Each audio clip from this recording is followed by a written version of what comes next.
ARS Entertainment presents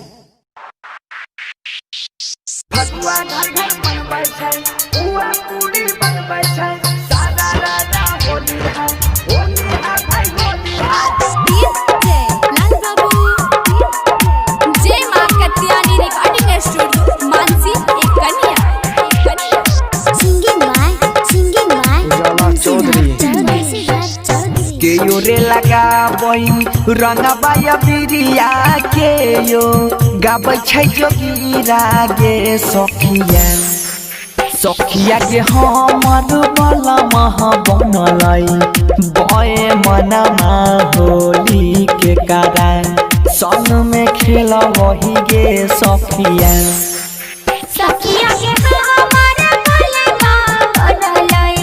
बई मनमा होली के केरा संग में खेल बही के सखिया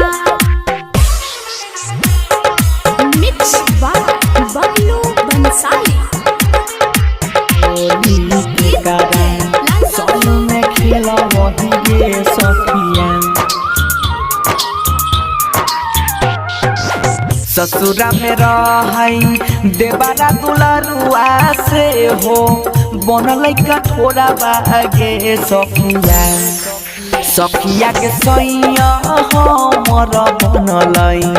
बय मनमा होली के कारण संग में खेल वही गे सखिया सखिया के हमारा बलमा बनलै नीरे गहिया होली के केरा संग में खेल बही के सखिया होली के कारण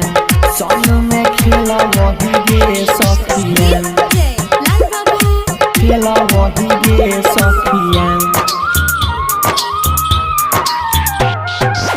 फगुआ के दिन में बहै छै हमारा अखिया से झरा झरा लोरा बागे सखिया के सोनू सुधीर अभी छैन दाना होली के कारण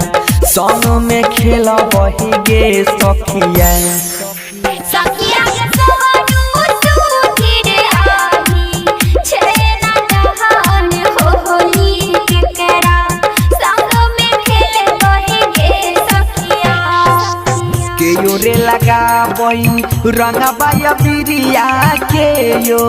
गाबै छै जोगीरा गे सखिया के हमर बला मह बनलै नीरदैया होली के कारण संग में खेल वही गे सखिया सखिया के हमारा बलमा बनलै बई मनमा होली के केरा संग में खेल बही के सखिया जय मां कत्यानी रिकॉर्डिंग स्टूडियो मानसी एक कन्या